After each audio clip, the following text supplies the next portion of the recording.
a student a jar before every class. He asked the kid to tap it every 15 seconds. He made a bet with a group of students who never paid attention. If they stayed quiet for the entire period, he would chug a whole carton of milk in one go. The students just wanted to see him throw up. So for the first time, they actually worked together. Whenever someone was tempted to cause trouble, the others stopped him right away. As time ticked by, the milk on the desk disappeared, and the notes on the chalkboard grew. The students didn't even realize what was happening. They had unwittingly paid attention through the entire class. Some even raised their hands to answer questions. Because of this one teacher, the worst class in school became the top honors class. But just when Mr. Clark thought he could keep teaching, he was fired. The reason? He refused the principal's plan to raise tuition. The parents wanted him to stay, but the principal insisted on letting him go. In the end, Clark had no choice but to leave for New York to look for a job. But reality hit him hard. Schools in the big city didn't want a teacher from the countryside. To stay close to the job he loved, he worked part-time while searching for an opening. One day, on his way to an interview, he saw a teacher arguing with a student. He rushed over to calm them down. The conflict ended only when the principal showed up. The frustrated teacher stormed out and quit right there. You can have the little bastards.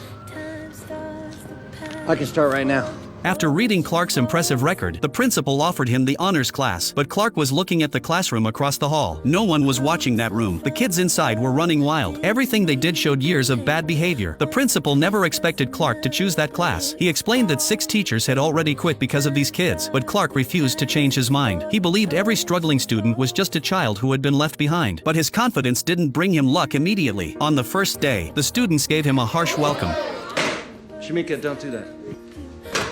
Shamika was the biggest troublemaker in the class. With her stirring things up, the room exploded into chaos. The classroom was a mess. Even the janitor seemed unsure if Clark could handle them. After Clark cleaned everything up, he walked outside and found graffiti all over his car. But with years of teaching experience, he knew every problem child had a hidden story. So he started visiting their homes one by one, just as he suspected. The kids came from families with serious issues. One student was only 12 but had to take care of 3 younger siblings. Another came from a home where girls were completely ignored. I like to read, especially when Quite ladki.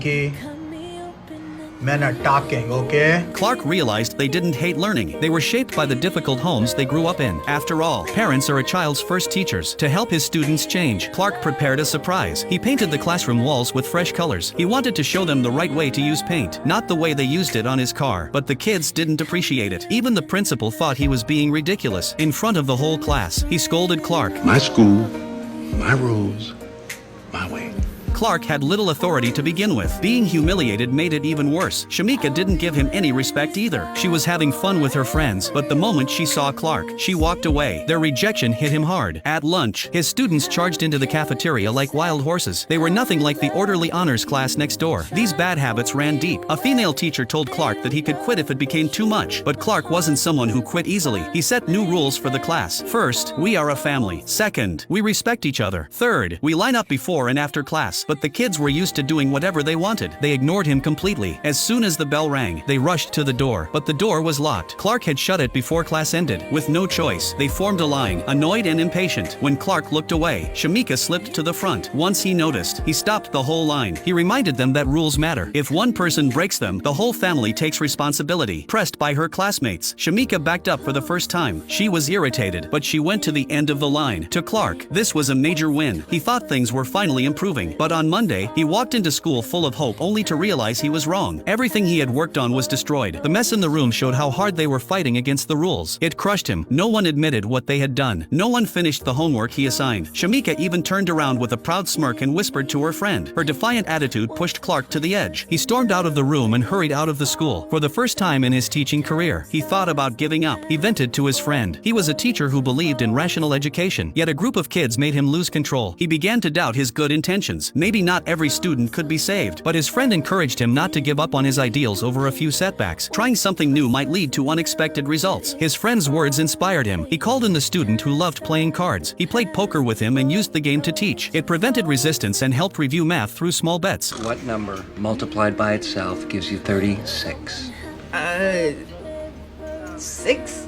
That's good. Clark became even more certain. These kids weren't unwilling to learn. They were smart. So during the break, Clark pushed forward with even more confidence. Clark asked Shamika to teach him how to jump rope, but what looked simple was not simple at all. He failed again and again. He fell more than once, but through his actions, he showed his students that effort always pays off. However, the principal didn't approve of any of this. He called Clark to his office and scolded him. He said Clark ignored the honors class to play with the worst class in school. He claimed Clark would ruin the school's reputation. Clark refused to back down. He made a bet with the the principal. 6 months from now, during the graduation exam, every one of his students would pass. I don't see how this is possible. When Clark went back to class, he told the students about this impossible goal. He said being looked down on feels like being struck by darkness, but being struck by darkness only means you are the light. If you want a future of your own, come up and light a candle. One by one, the students stepped forward and lit their candles. In that moment, they truly believed Clark could bring them a miracle. History class was far too boring, so Clark turned the lessons into rap lyrics overnight. He used music to teach them and swept away the dullness of the subject. The students quickly followed his rhythm. Everyone was fully engaged. Even the honors class next door envied them. He also used his breaks to tutor the weakest student in the class, and his efforts paid off. In the monthly exams, 90% of his students earned an A+.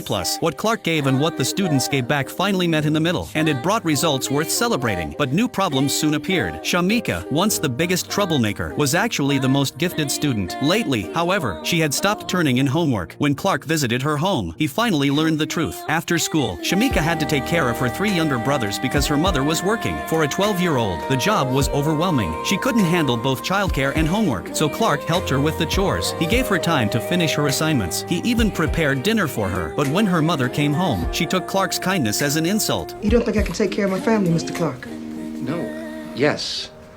She went to the principal and accused Clark of interfering. She said ordinary people should live ordinary lives. School would not change the fate of a poor family. She threatened him, either expel Clark, or she would take her daughter to another school. Please don't fire Mr. Clark. He was just trying to help me, Mama. He was just trying to help. It's okay. Hearing the sincerity in Shamika's voice, Clark became even more determined. He promised her mother that Shamika had real talent. Knowledge might not rewrite destiny completely, but doing nothing guarantees failure. Maybe Miss Benton can keep the boys a little longer every day. Okay. Clark kept working day after day, and the students grew to respect him more and more. Their grades improved with each passing week, but the long hours began to take a toll on him. The graduation exam was less than a month away. He couldn't walk away now. After pushing himself beyond his limit again and again, Clark finally collapsed. At first, the students thought he was joking, but when he didn't move, panic spread through the room. They watched the ambulance take him away. No one left the window. They had already come to see him as family. After the doctors examined him, they told him something shocking, a piece of news that could change his entire life. Want to know what happened next? Follow me. I'll update the story soon.